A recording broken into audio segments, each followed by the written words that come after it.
কাছে একটা গোপন খবর আছিল যে আশ্রামবাড়ির দিক থেকে 5 জন বাংলাদেশি আগরতলা দিক দিয়ে রওনা দিতেছে।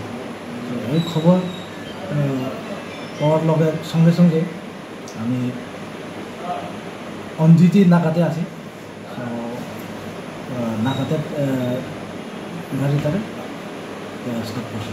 নাকাটা কোন জায়গার ছিল স্যার? বেলফং নাকা। তো ওদের নাম কি? ওদের নাম হিসেবে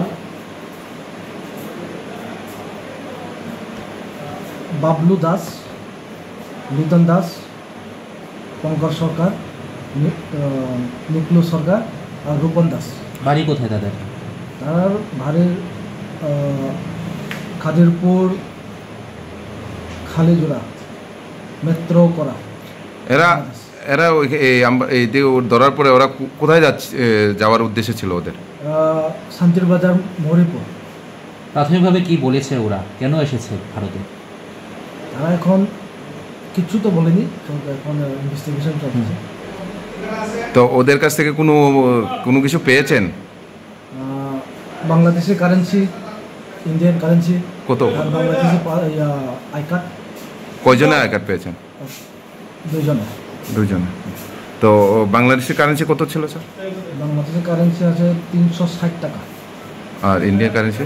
ইন্ডিয়ান কারেন্সি আছে 3645। ওরা কি বাংলাদেশি কারেন্সি 3060 রুপিস। ওরা কি আজকে আসামবাড়ি এসেছিল না আগে এসেছিল?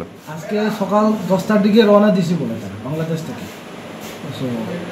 বাংলাদেশ সকাল 8টা থেকে রওনা দিয়েছি। আসামবাড়ি বর্ডার দিয়ে আশ্রামবাড়ি বর্ডার দিক দিয়ে। এখন কি আপনারা খোয়াই থানার হাতে হ্যান্ড ওভার করেছেন? খোয়াই থানা হ্যান্ড ওভার করছে। Thank you.